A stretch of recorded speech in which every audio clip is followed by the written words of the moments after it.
prendre le numéro 67.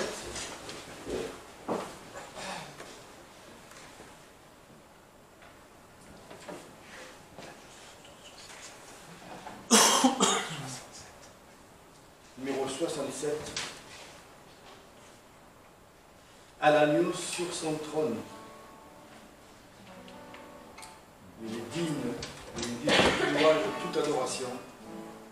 Et toutes les couronnes lui appartiennent, puisque c'est lui qui les distribue. Mais il nous a rendus dignes de ces couronnes-là. C'est sa volonté, même si nous ne nous sentons pas dignes de cela. Mais lui est digne de toutes ces couronnes-là.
Ne vous amassez pas des trésors sur la terre où les vers et la rouille gâtent tout, et où les larrons percent et dérobent.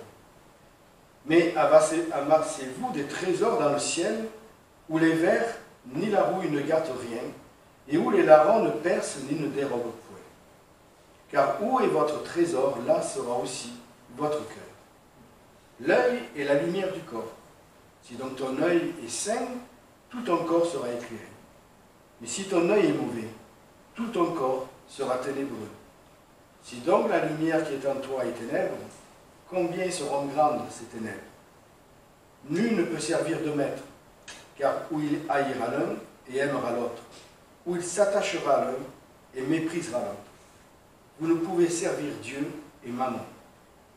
C'est pourquoi je vous dis, Ne soyez point en souci pour votre vie, de ce que vous mangerez, de ce que vous boirez, ni pour votre corps, de quoi vous serez vêtus. La vie n'est-elle pas plus que la nourriture et le corps plus que le vêtement?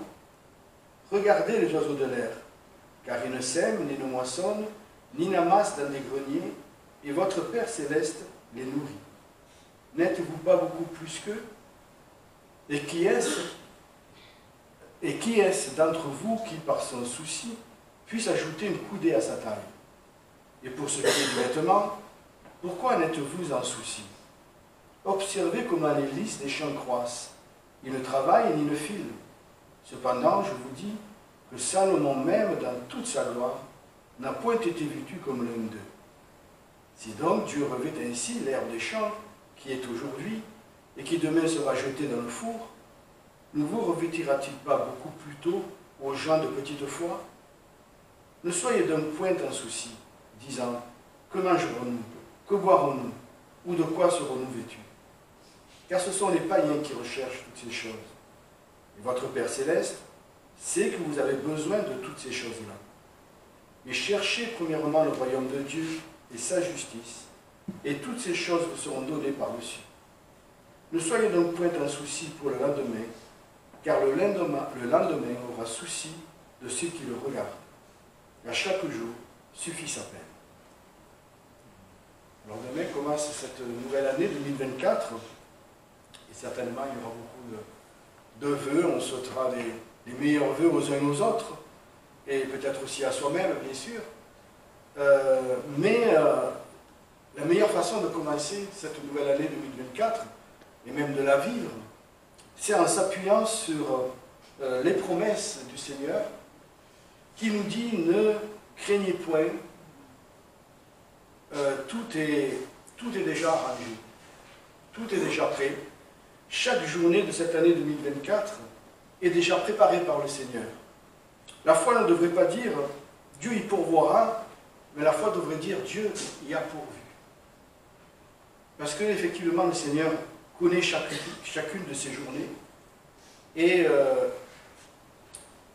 il les a devancées et certainement il ne manquera pas d'y avoir des bénédictions, même pour chaque journée.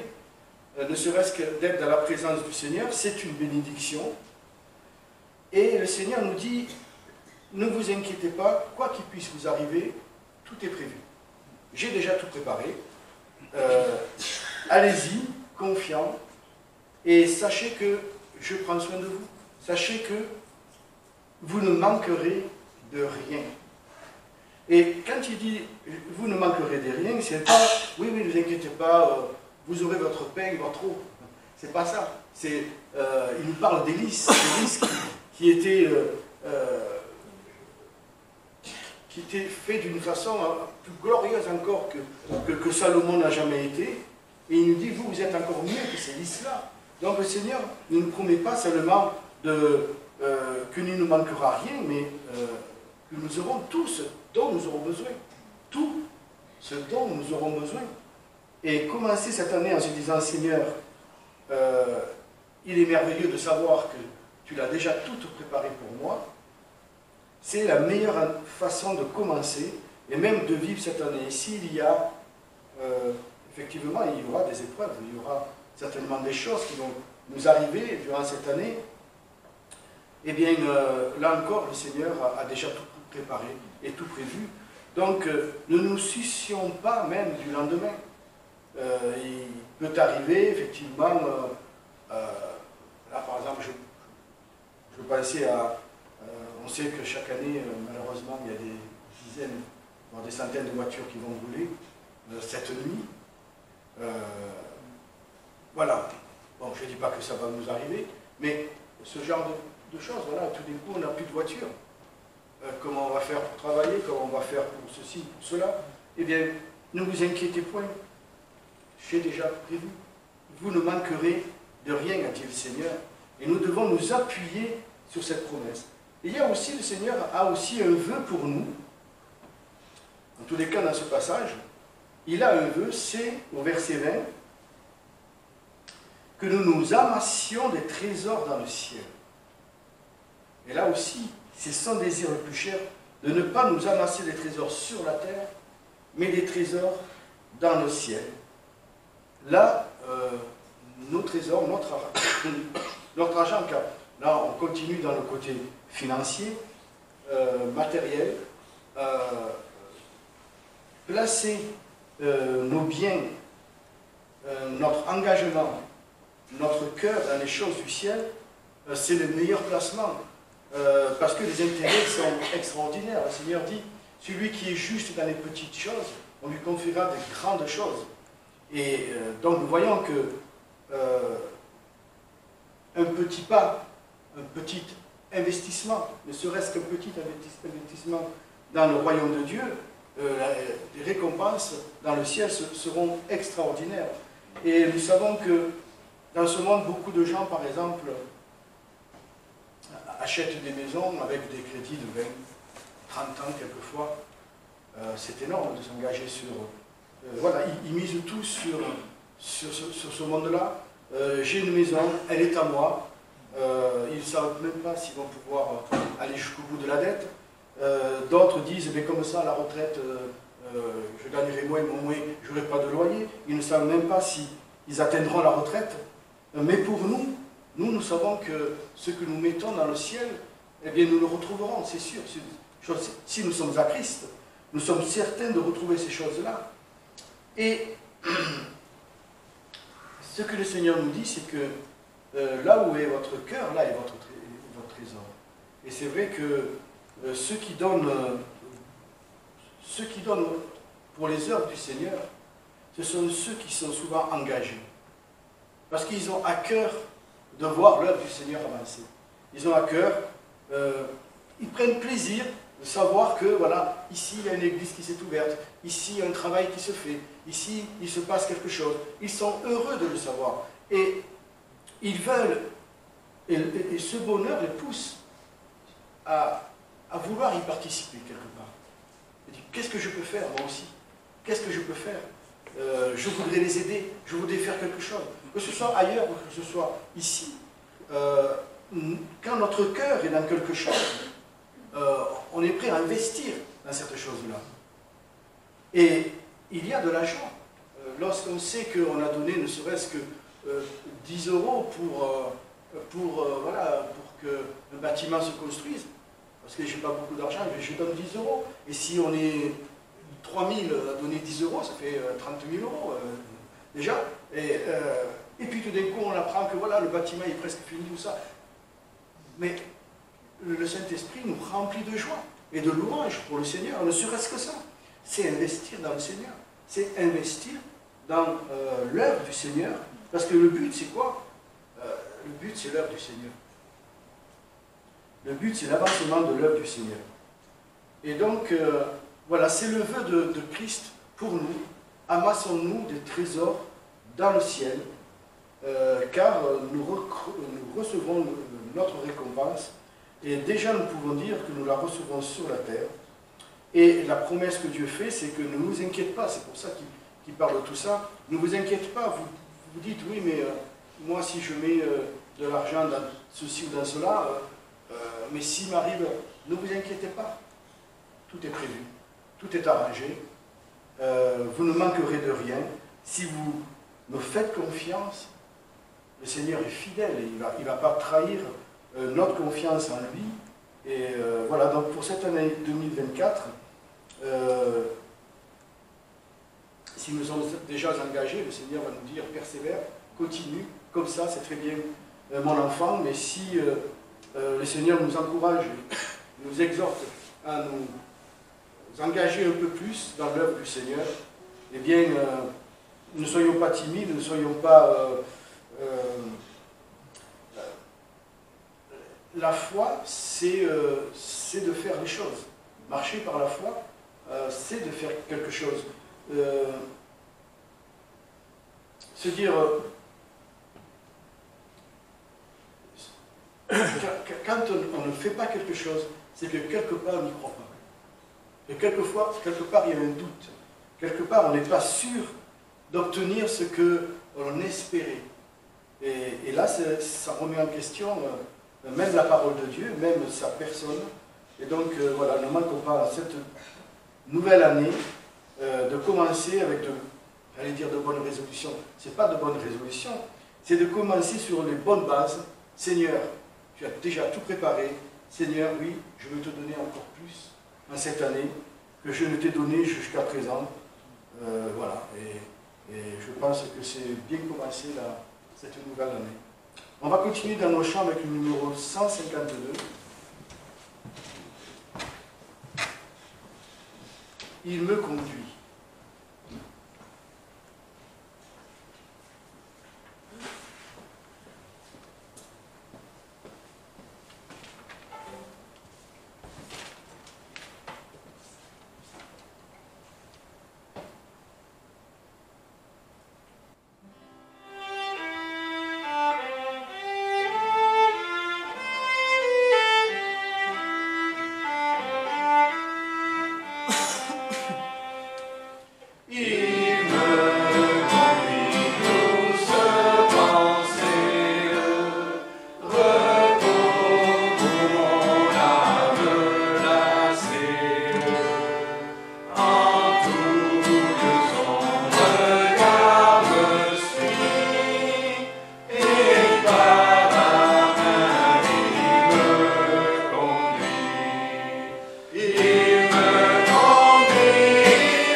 On va passer donc au verset du mois.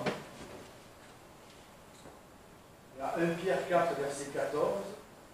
Si l'on vous dit des injures pour le nom de Christ, vous êtes bienheureux, car l'Esprit de gloire, l'Esprit de Dieu, repose sur vous. Il est blasphémé par eux, mais il est glorifié par vous. C'est pas la première réaction que l'on a lorsqu'on nous injure. parce qu'on a... je sais pas, c'est pas... Parce que c'est Christ qui nous faisait la peine, en fait. Quand on injure le nom de Christ, on est scandalisé, on se dit, mais c'est pas possible. À la rigueur, on ne croit pas à Dieu, bon, mais qu'est-ce qu'on reproche à Christ? Qu'est-ce qu'on reproche à Christ? C'est ça qui nous scandalise. Mais le Seigneur nous dit, vous êtes bienheureux. Je ne cherche pas les histoires, mais on est bienheureux. On est merci Seigneur.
Jean, chapitre 14, verset 1.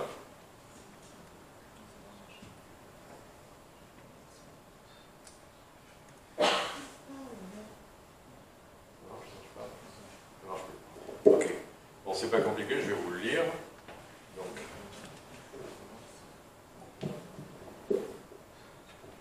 Allez, je vous lis ce premier verset. Donc, Jean, chapitre 14, verset 1. Que votre cœur ne se trouble point, croyez en Dieu, croyez aussi en moi. Et à la fin du verset 27, que votre cœur ne se trouble point et ne craigne point. Donc ce sera le titre aujourd'hui. Hein. Souvent, Jean-Paul me demande, m'écrit après quand on lui envoie les fichiers pour qu'il les mette sur Internet, il m'écrit, c'est quoi le titre? Jean-Paul, le titre c'est que votre cœur ne se trouble point. C'est le sujet de ce message de ce jour. Pendant toute la semaine, en fait, j'étais plutôt parti dans l'optique de prêcher aujourd'hui sur 1 Corinthiens 11, donc la scène, la nouvelle alliance. Il y avait beaucoup de choses que j'avais à cœur et vraiment ça commençait à remplir mon cœur. Mais après, quand je suis tombé un peu plus tard sur ce chapitre-là, ça s'est imposé. Bien sûr, il y a l'idée de, ben voilà, c'est bien pour donner le ton pour la nouvelle année. Notre frère l'a déjà fait, mais ça va dans le même sens pour notre nouvelle année qui se profile, 2024, que nos cœurs ne se troublent point. C'est déjà bien. Il suffit de regarder un tout petit peu, alors notre frère aussi nous parlait des voitures qui vont brûler cette nuit. C'est vrai que je n'avais pas pensé à ça. Je vais faire attention à ma voiture sous le balcon, je vais regarder. Mais plus sérieusement, enfin, bien sûr c'est grave ce qui peut se passer dans cette nuit. Mais il suffit de regarder les infos et de lire un peu les médias sur ce qui se passe en Ukraine, en Israël. Je ne peux pas m'empêcher, à chaque fois que je commence à rentrer dans les discussions, les débats, les argumentaires des uns et des autres sur tout ce qui se passe là-bas, il faut un moment pour se remettre. Hein. Après, il faut lire la Bible pour nous remettre un peu les idées en place. Alors, je ne vais pas vous dire tout ira bien. Ça ira mieux demain, c'est pas vrai, je ne peux pas vous dire ça, la Bible ne nous dit pas ça, elle ne dit rien de particulier pour 2024, pour Marseille, pour la France, pour l'Europe, voilà, j'ai pas de verset où il y a écrit en 2024, voilà ce qui va se passer. En revanche, ce que le Seigneur a dit à ses disciples dans ce chapitre 14 est tout à fait et toujours valable pour les chrétiens. Il s'adresse à ses disciples, il s'adresse à eux en des circonstances un peu particulières, et ça c'est important de nous rappeler ça, le contexte de ce chapitre 14, les quelques chapitres, 17, enfin, c'est le Seigneur qui annonce à ses disciples qu'il va bientôt partir. Il leur annonce, en l'occurrence, ils ne le comprenaient pas vraiment, mais il leur annonce qu'il va mourir. Mais même après la mort, il va y avoir la résurrection, mais aussi son départ vers le Père. Donc, oui, le Seigneur leur annonce eh bien, son départ. Il leur annonce quelque chose qui peut être compris, bon, peut-être éteindre tout ça, c'est pas utile, mais on n'en aura pas besoin. Les versets sont dans le chapitre, on n'est pas aujourd'hui dans un message à 50 versets, à aller chercher à gauche, à droite. Ça va être très simple. Voilà, c'est le privilège du jour, on va avoir un message simple aujourd'hui. 3 choses simples. Donc dans ce contexte du départ, je ne sais pas, mais si quelqu'un que vous aimez beaucoup, qui vous est très proche, sur lequel vous vous appuyez régulièrement, dont vous attendez énormément, vous annonce son départ, qu'est-ce que ça fait quand on perd un proche, un parent, un conjoint? Bien, on a un sentiment terrible d'abandon, mais aussi ça annonce de grands bouleversements. Il n'y a pas que la perte affective qui en soi est déjà terrible, il y a aussi un bouleversement matériel. Qu'est-ce qui va se passer maintenant? Qu'est-ce qu'on va faire? Qu'est-ce qu'on va devenir? Ils avaient bâti toute leur vie autour du Seigneur Jésus, marché avec lui, ils avaient tout abandonné. Et maintenant qu'il est parti, qu'est-ce qu'on va faire? D'ailleurs, regardez les disciples. Certains vont revenir à leur vie d'avant. Ils vont revenir à leur entreprise, revenir à leur pêche. Des espoirs déçus, parce qu'ils s'attendaient, et vous le savez, ils s'attendaient à ce que ça soit le moment où Christ, le Messie, allait être le roi d'Israël. Donc ils s'attendaient à des temps merveilleux où enfin Israël allait reprendre sa place. Donc le contexte, c'est ça. Il leur annonce l'abandon, le bouleversement, les espoirs déçus. Il leur annonce qu'il va partir. Je ne prophétise pas que pour cette année. Il va y avoir des choses terribles qui peuvent nous arriver, mais sachant que quoi qu'il arrive, c'est comme nous l'a dit notre frère, que nos cœurs ne se troublent point. Et dans ce chapitre, il y aura 3 principaux arguments du Seigneur pour les rassurer, que quoi qu'il arrive, s'ils se pensent abandonnés, si les choses ne se passent pas comme ils l'espéraient, mais quoi qu'il arrive, il y a ces 3 choses sur lesquelles nous aussi nous pouvons nous appuyer aujourd'hui, non seulement pour cette nouvelle année 2024, mais jusqu'à ce que le Seigneur revienne ou jusqu'à ce que nous allions à sa rencontre. Ces 3 choses, on va les voir, ces 3 versets que je vais tirer tout simplement de ce chapitre 14. La première chose, on reprend ce verset 1, ensuite on va ouvrir ces quelques versets. Seigneur, je te remercie parce que ce n'est pas simplement des arguments pour nous laisser tranquilles quand on va rentrer chez nous. C'est vrai, ce sont des vérités sur lesquelles on peut ancrer notre espérance, bâtir notre vie et que quoi qu'il arrive, on sait que tu seras là pour accomplir ce que tu as promis. Seigneur, notre confiance est en toi, dans tes promesses. Et nous voulons nous nourrir de ces promesses, grandes et précieuses, pour non seulement l'année à venir, mais les années à venir, jusqu'à ton retour, jusqu'à notre réunion avec toi. Quoi qu'il nous arrive, en Jésus-Christ. Amen. Donc la première chose, verset 1. Verset 1, que votre cœur ne se trouble point, croyez en Dieu, croyez aussi en moi. Il y a plusieurs demeures dans la maison de mon Père, si cela n'était pas, je vous l'aurais dit, je vais vous préparer une place, et quand je serai parti, et que je vous aurai préparé une place, je reviendrai, et je vous prendrai avec moi, afin que où je serai, vous y soyez aussi. Donc quand on annonce un départ, et qu'on dit, mais vous inquiétez pas, je reviens, je vais vous préparer quelque chose de précieux. Je pense que l'image qui me vient obligatoirement, c'est tous ces gens qui ont quitté leur patrie, parce que dans leur pays, c'était la pauvreté, il n'y avait pas de solution. Ils ont quitté leur pays, quitté parfois leur famille, pour aller gagner de l'argent, et leur préparer ensuite un foyer dans lequel ils pourraient venir le rejoindre, un endroit plus sécure, un endroit peut-être plus prospère matériellement. Donc cette séparation devait être terrible pour la famille, et on connaît des gens qui ont dû faire ça. Mais à la fois, cette promesse que ne vous inquiétez pas, ce n'est pas pour vous quitter, ce n'est pas pour vous abandonner, je ne vous laisserai pas, de là où je serai, je vous enverrai ce que je pourrai, et puis surtout, je vous prépare quelque chose. Alors, patience, confiance, espérance, le Seigneur nous promet que s'il a dû partir, il est parti pour nous préparer une place, et il reviendra, et ça c'est l'espérance chrétienne, il reviendra nous chercher. Voilà, là clairement, il ne parle pas là de son retour en gloire quand il va établir son règne millénaire, commençant par le châtiment des nations, commençant par des choses terribles. Là, il s'adresse à ses disciples, à ses chrétiens, et c'est bien l'espérance chrétienne, ce que nous voyons dans 1 Thessaloniciens, quand il est question de l'enlèvement. Non pas quand lui va poser ses pieds sur la terre pour régner par la force, avec une verge de fer sur les nations, même si c'est un temps de paix, par la force. Non, là, il fait référence à « je viendrai et je vous prendrai avec moi, afin que là où je suis, vous y soyez aussi ». C'est ça que le Seigneur nous promet, il reviendra nous chercher, nous ses enfants, nous ses disciples, nous son époux, nous tous les chrétiens, quelles que soient les assemblées, les dénominations, les vrais chrétiens, le Seigneur, ceux qui ont son sceau, son esprit, il reviendra les chercher, il les reconnaîtra comme les brebis. Parfois les brebis se mélangent, parfois, vous savez comment ça se passe, plus ou moins, mais quand les brebis pèsent, parfois plusieurs troupeaux de plusieurs bergers se mélangent, mais elles sont marquées chacune du sceau du brebis, du berger, pardon.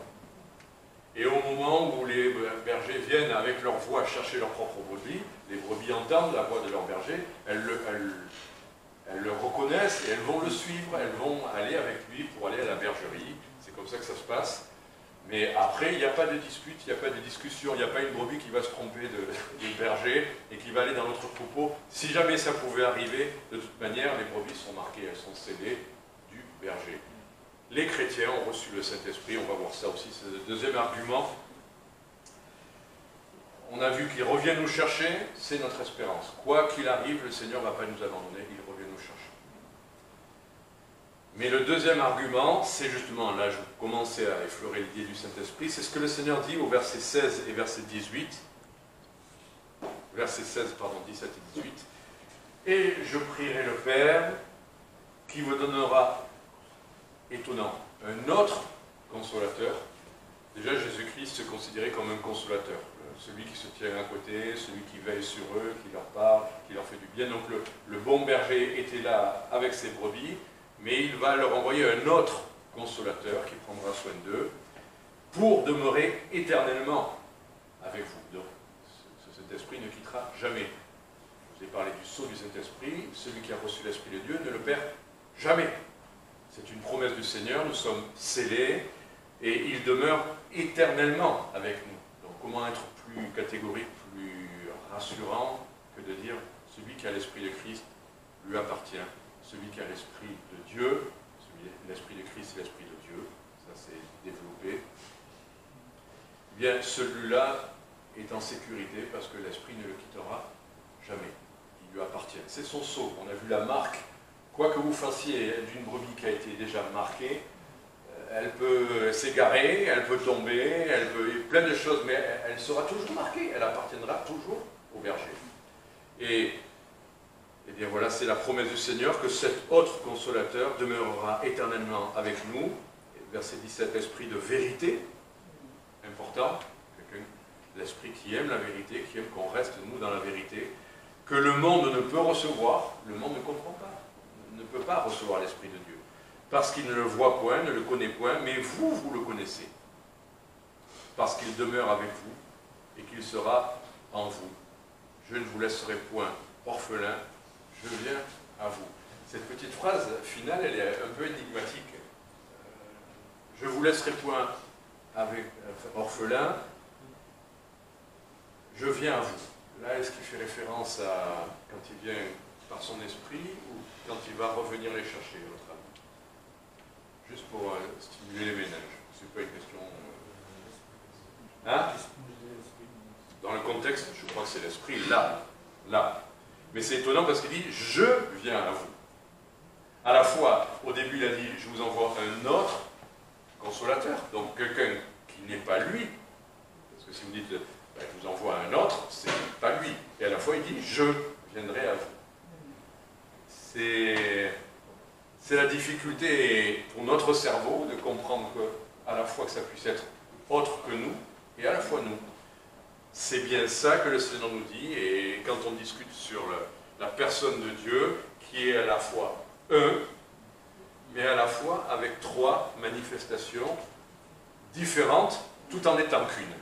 Alors, voilà pourquoi, si on nous dit, mais oui, si vous croyez qu'il y a Dieu Père et Fils, vous êtes polythéiste finalement. C'est ce que les religions argumentent là-dessus. Non, nous croyons qu'il y a un seul Dieu qui est bien un, mais qui se manifeste de trois manières différentes, par le Père, par le Fils, par l'Esprit. Il est à la fois l'Esprit de Christ et à la fois l'Esprit du Père. Il est à la fois séparé, mais il est à la fois émanant d'eux, procédant d'eux. Il y a eu des grands débats théologiques sur la question, mais c'est un fait. Un seul Dieu, monothéiste, il n'y en a pas plusieurs, ce n'est pas plusieurs divinités, mais un Dieu qui se manifeste, Père, Fils et Saint-Esprit. Voilà pourquoi Christ dit, à la fois je vous envoie un autre, mais à la fois je viens avec vous, parce que c'est bien Christ qui vit en nous, c'est l'Esprit de Christ qui vit en nous. Et donc il ne nous a pas laissés orphelins, il ne nous a pas envoyé un lot de consolation. Il est venu lui-même, tout en n'étant plus de corps avec eux, il est esprit en nous. Et c'est pour ça que dans les épîtres, vous voyez sans arrêt que c'est l'esprit de Christ. C'est Christ qui vit en nous. Paul le dit. À la fois, il pourrait dire, mais non, c'est pas Christ, c'est son esprit. Ben oui, c'est Christ, l'esprit de Christ et Christ. Voilà. Juste pour nous dire, le Seigneur ne nous laisse pas orphelins, il ne nous laisse pas tout seuls. Quoi qu'il arrive, il est éternellement avec nous par son esprit. Pratiquement, ce qui veut dire que dans l'année à venir, vous ne serez jamais seuls. Les chrétiens souffrent parfois de la solitude, mais à la fois, ils ont toujours ce recours de n'être jamais seul, en réalité. On n'est jamais seul, même si on est seul dans un cachot. Et jamais seul, même si on est seul dans une chambre, loin des gens qu'on aime, on n'est jamais seul. Le Seigneur l'a promis. Grâce à ça, on sait qu'il y a toujours quelqu'un qui comprend ce qui nous arrive. Parce que c'est pas évident d'être sûr, d'être compris. Regardez ces chanteurs d'autrefois qui disaient ils étaient dans la foule, mais à la fois ils se sentaient si seuls dans la foule. Adulés par des millions, enfin des centaines personne, mais à la fois ils se sentaient effroyablement seuls. Mais nous pourrions être seuls sur une île, comme Robinson Crusoe. D'ailleurs, relisez ce livre si vous pouvez le retrouver. Il y a beaucoup de références chrétiennes et à un moment donné, même il se convertit. Donc c'est vraiment un livre, la vraie version complète. N'hésitez pas à le lire, c'est très long, hein, si vous avez du temps. Je demande si vous êtes seul, profitez-en pour lire un livre. Se savoir toujours compris. Voilà, on n'a pas toujours besoin de se défendre, on sait que le Seigneur nous comprend. Il ne nous dit pas, comprendre, ça ne veut pas dire qu'il nous donne raison. Mais on sait que quelqu'un comprend ce qui se passe, comprend ce que nous ressentons, comprend à la fois nos tristesses, nos colères, il comprend. Et à certaines, il répond parfois, non, tu n'as pas raison. Tu étais en colère, comme dans Marthe et Marie, non, tu n'as pas raison, pourquoi tu t'agites? Voilà. Et quand le Seigneur doit nous le dire, il nous le dit, mais d'autres fois, il nous dit, mais ne crains rien, je suis avec toi, tu as bien fait. Tout à l'heure, je vous partageais un tout petit peu je ne vous ai pas donné d'exemple précis, mais il y a des circonstances où on est agité, où on est comme dans une barque agitée par les flots. Et on aimerait être, on va voir le troisième point, mais on aimerait être toujours en communion et dans la paix, comme ça, on est bien, je crains rien. On est parfois, reconnaissons-le, agité. On a quelque chose qui se profile, qui nous fait perdre un tout petit peu, et on combat contre ça, on s'en remet au Seigneur,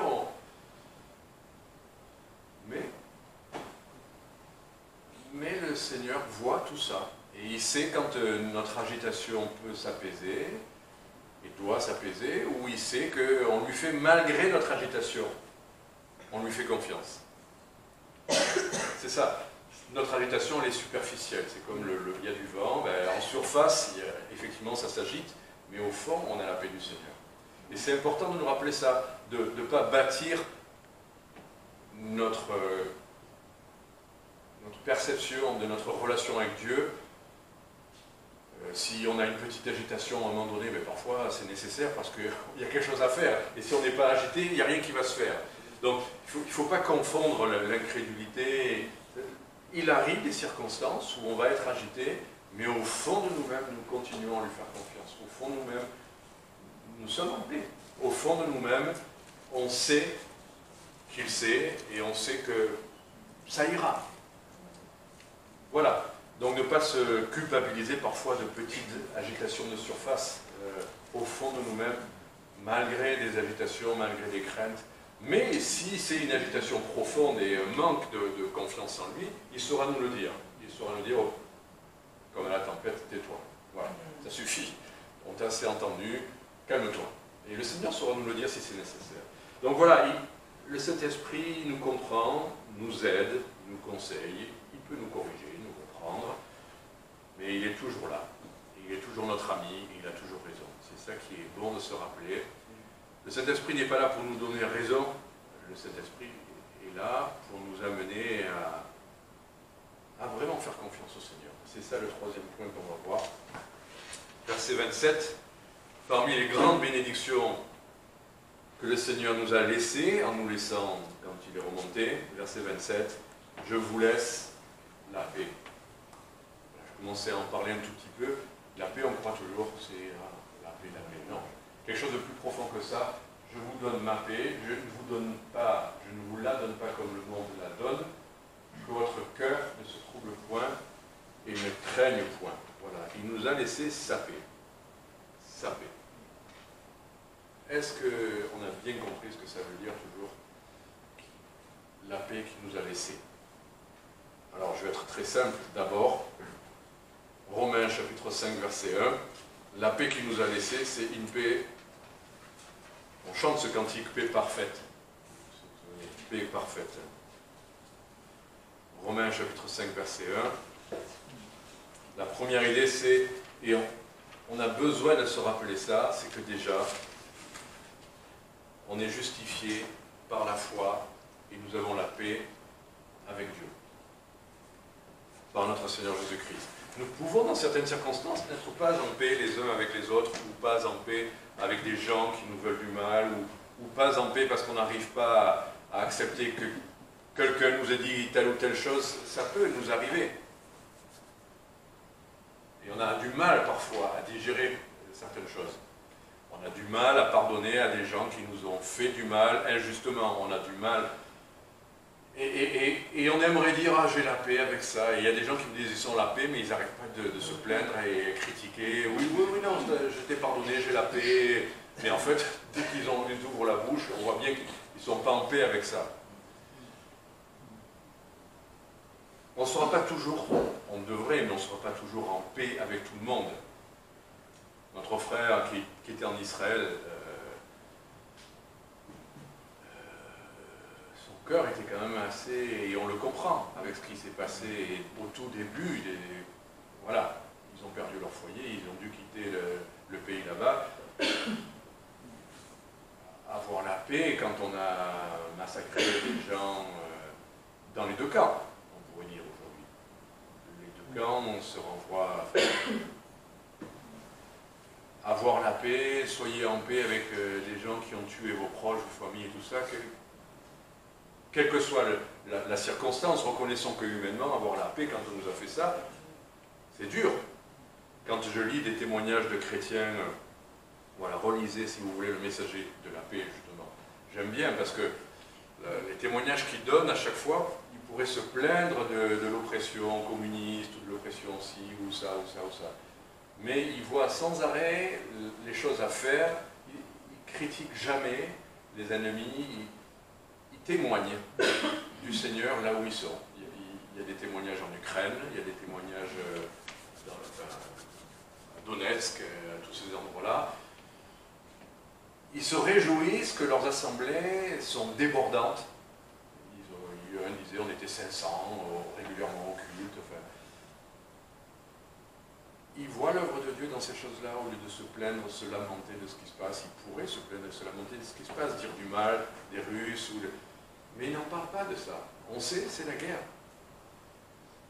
Mais ils rendent grâce à Dieu de pouvoir faire des choses là où ils sont. Et voilà, ils ont trouvé comment garder la paix. Bon, pour revenir quand même là, excusez-moi, je sors du sujet, mais nous sommes en paix avec Dieu déjà. Nous avons la paix avec Dieu. Et c'est ça qui est le plus important, que quoi qu'il arrive, nous avons la paix avec Dieu par notre Seigneur Jésus-Christ. Par la foi dans notre Seigneur Jésus-Christ. Le Seigneur nous fera plus de reproches pour ce que nous sommes. Il pourra nous corriger de notre vivant, mais nous savons que nous sommes en paix avec Dieu. Est-ce que ce n'est pas magnifique que de pouvoir se dire ça, être en paix avec Dieu, quoi qu'il arrive? Et ça ne sera jamais parce qu'on a bien fait ou mal fait. Ce n'est pas ça qui est en jeu. Ce n'est pas ça qui est mis dans ce texte-là. Ce n'est pas nous avons la paix avec Dieu parce que nous avons fait tout ce qui nous attend de nous. Nous avons la paix avec Dieu par notre Seigneur Jésus-Christ. Et pourquoi? On va lire quand même pour le réexpliquer, c'est toujours bon de l'entendre. Dans ce même chapitre, verset 6. Car lorsque nous étions encore sans force, Christ est mort en son temps pour des impies. Des impies. Donc on peut prier pour les impies aujourd'hui, pour ceux qui s'opposent à l'évangile. Il est mort pour des impies, pour eux aussi, les ennemis. Car à peine mourrait-on pour un juste, peut-être se résoudrait-on à mourir pour un homme de bien, mais Dieu fait éclater son amour envers nous en ce que lorsque nous étions encore des pécheurs, Christ est mort pour nous. Qu'est-ce qu'on a d'autre devant Dieu que Christ est mort pour nous?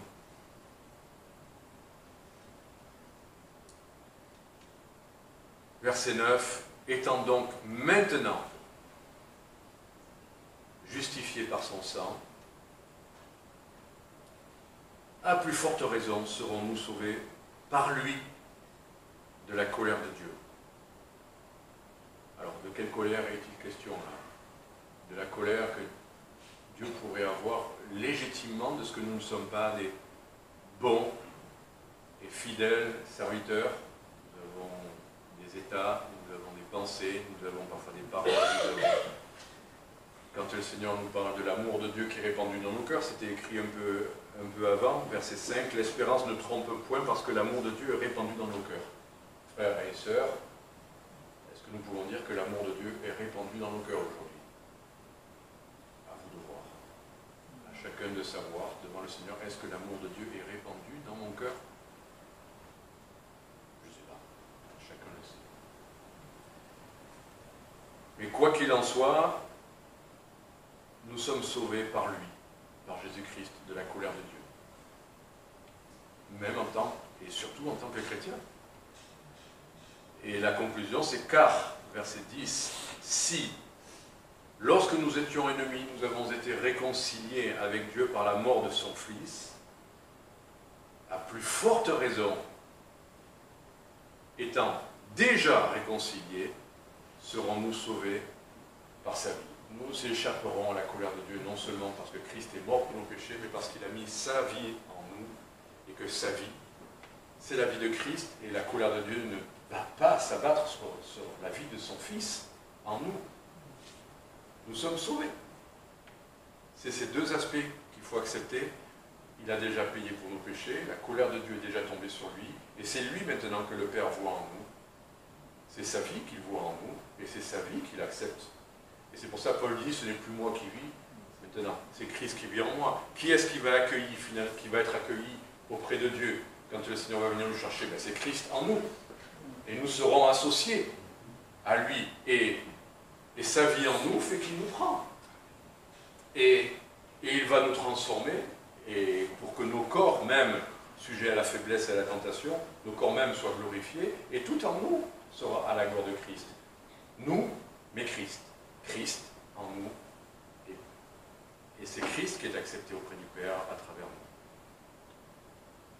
nous. Est-ce que c'est pas rassurant que de se rappeler ça? Que quoi qu'il arrive, le Père voit non seulement le sacrifice de Christ, mais il voit aussi sa vie.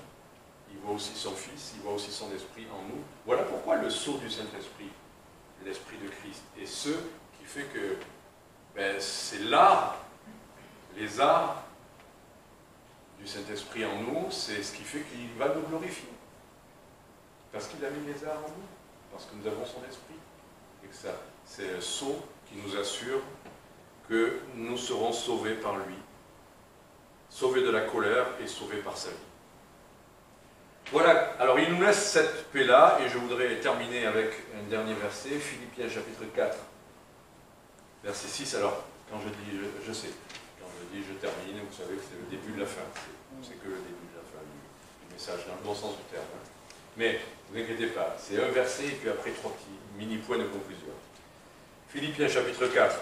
La deuxième chose extraordinaire, en dehors de la paix avec notre Père céleste, c'est cette paix dont il est question ici. Philippiens chapitre 4, verset 6, ne vous inquiétez de rien, mais en toute chose, exposez vos demandes devant Dieu par des prières et des supplications avec des actions de grâce, et la paix de Dieu, qui surpasse toute intelligence, gardera vos cœurs et vos pensées en Jésus-Christ. Voilà. On a ce privilège incroyable que, quel que soit le besoin, quelle que soit la difficulté, quelle que soit l'épreuve, quelle que soit la circonstance exceptionnelle, peut-être unique, incompréhensible vers laquelle nous avançons, ne vous inquiétez de rien, faites connaître à Dieu vos besoins par des prières, par des supplications. On a ce privilège de pouvoir se décharger sur quelqu'un qui peut tout. Et de plus s'en préoccuper. Vous voyez ce que je veux dire? Vous êtes enfant, vous avez des choses à faire, et puis vous pouvez dire à votre père, papa, est-ce que tu peux le faire à ma place? Et s'il dit, oui, je vais le faire, je m'en occupe, t'inquiète pas. Vous n'allez pas vous en soucier après. Votre père est bien plus capable, non? Et là, Dieu nous dit, bon, tous ces besoins, quels qu'ils soient, ne t'en inquiète pas. Tu auras des choses à faire, mais ne t'en inquiète pas. Remets-les-moi, on en a déjà parlé récemment, déchargez-vous sur moi de tous vos soucis, ne vous en inquiétez pas. Mais le résultat, c'est qu'à la place, il va nous donner sa paix, la paix de Dieu. Voilà, je ne vais pas en dire beaucoup plus. Vous savez ce que ça peut être la paix de Dieu. C'est effectivement, comme je vous disais tout à l'heure, peut-être déjà juste, ne pas s'inquiéter, c'est déjà une chose, mais c'est plus que ça, la paix de Dieu. Quand même, on le sait, quand on a la paix de Dieu dans son cœur, c'est comme si je vous dis, c'est quoi l'air que vous aspirez là maintenant, qui vous fait vivre? Expliquez-moi. qu'est-ce que vous auriez à dire sur l'air que vous respirez seconde après seconde? Qu'est-ce que vous auriez à dire là-dessus? Est-ce qu'on en parlerait pendant des heures? Ben, c'est quelque chose qui rentre. C'est là, je vis grâce à ça. Et qu'est-ce qu'on peut dire? Qu'est-ce qu'on peut dire sur la paix de Dieu? On sait qu'on est en paix avec Dieu. On sait que ça va. On sait qu'on n'est pas inquiet. On sait qu'il est là, que ça va. On a sa présence, c'est sa paix, c'est la paix de Dieu. C'est pas obligatoirement quelque chose qui fait que d'un coup on a pris du tramadol, on est au-dessus du... Non, on n'est pas au-dessus, on est là, on est vraiment là. Mais il est là aussi. Et c'est pour ça qu'on, comme dit le psaume 23, je ne craindrai aucun mal, parce que ta houlette et ton bâton me rassurent, l'Éternel c'est mon berger, il sera là pour tous les jours de ma vie. Alors tout est bien. Enfin, il parle d'une vallée de l'ombre de la mort aussi. Tout est bien, ça ne veut pas dire. Vous voyez ce que je veux dire? Tout est bien parce qu'il est là. Je vous laisse ma paix, c'est ça. C'est ça que le Seigneur nous assure à travers ce qu'on a vu. Donc il viendra nous chercher, nous préparer une place. Et franchement, ne vous inquiétez pas pour la demeure qui vous prépare, ça sera bien. Nous avons son esprit qui est avec nous, qui nous console, qui nous guide, qui nous dit les mots qu'il faut entendre, dont on a besoin, nous corrigeant, ou nous consolant, ou nous apaisant, ou nous rassurant. Et puis il nous laisse sa paix. Paix avec Dieu.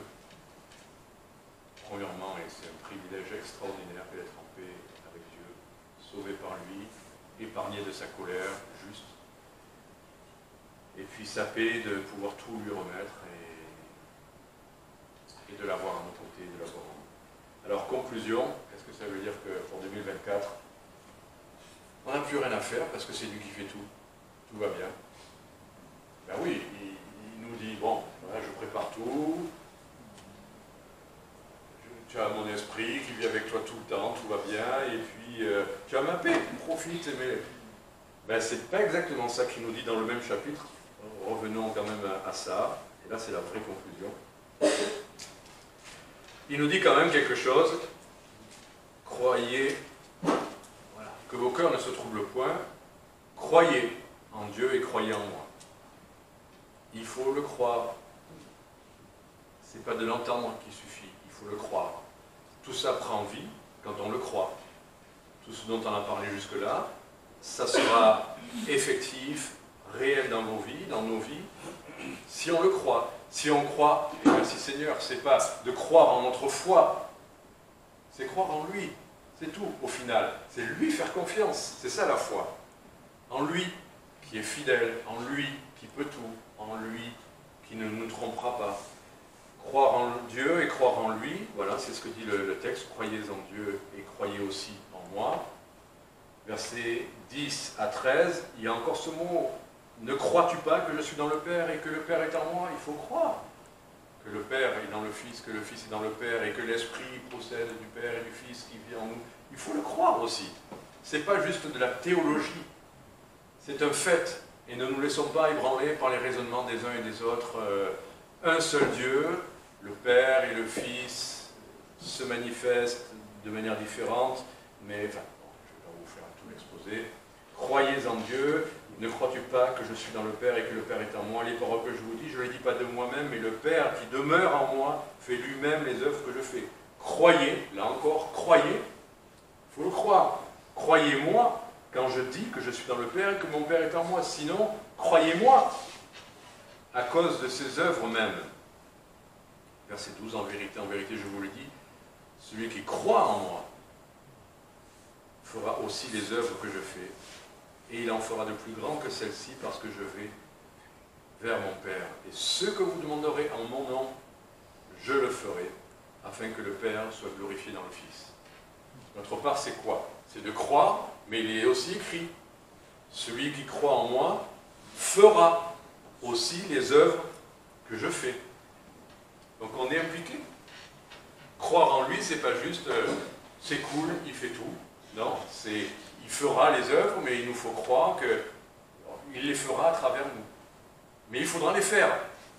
Nous aurons des choses à faire. Croire en lui, c'est le fondement. Sans la foi, il est impossible de lui être agréable, mais aussi faire ce qu'il attend de nous, faire ce qu'il nous montre. Et c'est ça, versets 21 à 23, celui qui a mes commandements et qui les garde, c'est celui-là qui m'aime. Est-ce que ce n'est pas un beau programme de savoir que ce que Dieu attend de nous pour 2024, c'est de l'aimer? Ce que Jésus-Christ attend de nous, c'est qu'on l'aime. J'ai vu une petite série là, et il y avait un couple, ils venaient de se marier, et enfin, bon, je ne raconte pas tout, mais à un moment donné, le mari devait aller travailler, et il dit à son épouse, ce soir-là, excuse-moi, je dois aller travailler ce soir, mais tu pourrais venir avec moi et passer du temps, pendant que je travaillerai, avec moi. Et là, son épouse était, pour diverses raisons, pas très, enfin, pas bien.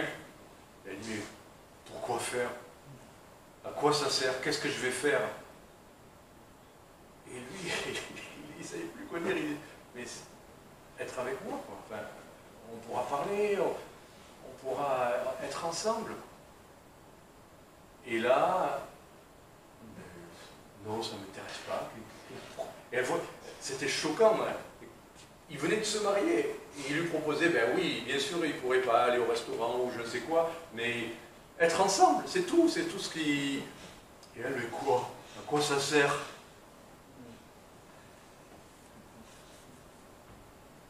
Être en communion avec le Seigneur, des fois on va avoir des journées, des fois je me rends compte de ça, je ne suis pas très actif dans l'œuvre, mais je sais que je dois passer du temps dans la lecture, du temps, et puis j'ai le privilège, ces cantiques que j'écris, de pouvoir les jouer, les chanter, et des fois je n'ai pas un projet énorme pour la journée, mais je sais que le Seigneur, ça lui est agréable quand je vais chanter.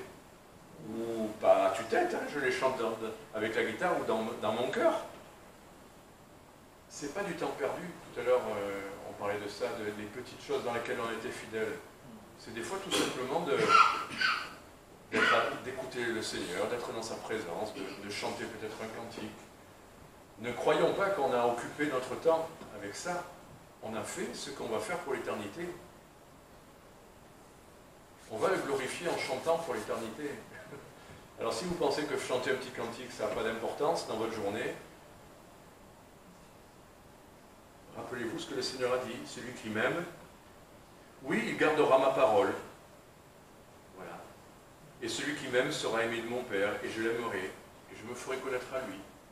Si vous aimez le Seigneur, que vous gardez ses commandements, il aura même plaisir à vous parler de lui. Je pense encore à ce mari, mais peut-être qu'ils auraient pu passer du temps simplement à parler l'un de l'autre, de dire ce qu'il était. Oh, ça ne m'intéresse pas, ce que tu penses, ce que tu ressens, ça ne m'intéresse pas. Eh ben, qu'est-ce qu'il va faire le mari? Ben, il ne va rien dire. Il n'a rien à dire. Ça ne m'intéresse pas ce que je suis à l'intérieur, ce que je ressens, quelles sont mes pensées, ce que j'aime, ce que j'aime pas. Ça ne t'intéresse pas? Eh ben, d'accord. Super mariage. Hein. Mais le Seigneur dit, mais si vous m'aimez, si vous gardez, si vous vous intéressez à ce que je dis, à ce que j'ai écrit, mes commandements, si ça vous intéresse, si vous m'aimez à travers cela, je me ferai connaître à vous, j'aurai des choses à vous dire encore sur moi. Si ça ne vous intéresse pas, ben je ne vous dirai rien. Ne vous inquiétez pas. Le Seigneur ne va pas nous forcer à s'intéresser à lui.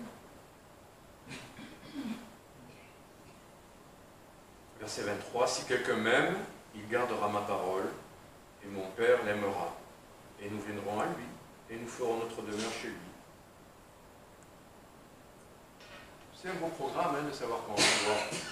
Vous dites, c'est tout ce qu'il y a à faire pour cette année, de rester... Ben, le Seigneur n'a pas dit que vous allez déménager, le Seigneur n'a pas dit que vous allez vivre aux Seychelles, ou vous allez peut-être rester à Marseille, mais vous avez des belles journées qui s'annoncent. Hein. Vous pouvez écouter le Seigneur, aimer le Seigneur, goûter combien il est bon, goûter ce qu'il a à vous dire. C'est précieux. Écoutez-le. Lisez sa parole, il va vous parler. Si vous avez envie de le connaître. Si vous n'avez pas envie, il n'y a rien qui va sortir de ce livre. Les chrétiens qui lisent la Bible disent, il n'y a rien. Ben, est-ce que tu es prêt à aimer? Est-ce que le Seigneur va te montrer? Ne t'inquiète pas, il ne se moquera pas de toi. Et je termine avec ce dernier verset, verset 31. Et là, c'est le Fils qui parle. Mais afin que le monde connaisse que j'aime le Père et que je fais ce que le Père m'a commandé, levez-vous, partons d'ici. De quoi est-il question là? Mais afin que le monde connaisse que j'aime le Père et que je fais ce que le Père m'a commandé, levez-vous et partons d'ici. Il se levait pour aller où? À la croix. Et là, il n'était plus question d'un bon repas convivial où on passe de bons moments ensemble. Vouloir se révéler, vouloir faire connaître l'amour du Père, c'était la croix. Et après avoir parlé d'amour, le Seigneur dit, ben maintenant, pour moi, c'est la croix. Alors partons d'ici. Voilà ce que le Seigneur leur dit, partons d'ici, de ce moment de repas convivial, amical, sympathique, où on chante des cantiques, il y a un moment donné où, si c'est la croix qui est nécessaire, ben le ferons. Levez-vous et partons d'ici. Que le Seigneur vous bénisse et vous donne une bonne année. Je ne sais pas ce qui va se passer, mais je sais que la parole de Dieu est là, que le Saint-Esprit est là, qu'il vous laisse sa paix. Et que si vous avez décidé qu'elle soit dans le Seigneur, elle sera bonne. Par la grâce de Dieu. Amen. Dans la lutte, on a dit à notre frère, c'est pas qu'on va s'allonger sur le lit et attendre que les choses se fassent. Il y a un combat, une lutte, mais le Seigneur nous dit, j'ai vaincu le monde. Donc on combat, mais sache, on ne combat pas dans le brouillard. On sait que le Seigneur a vaincu, a tout vaincu, et donc notre lutte est victorieuse. Et puis c'est une lutte dans la paix, dans la joie, de voir les victoires s'accumuler dans le Seigneur.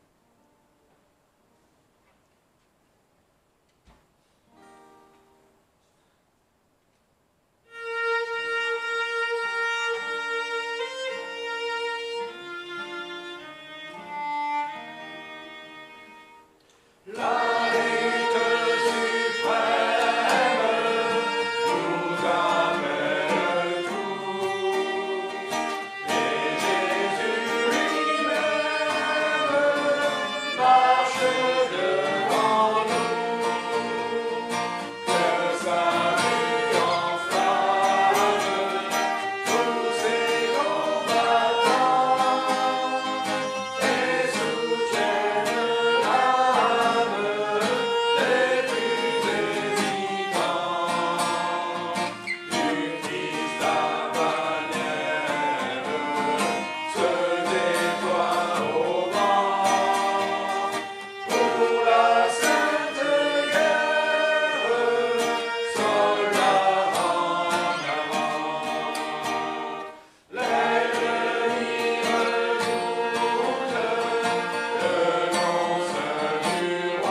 bonne journée dans le Seigneur et à l'année prochaine.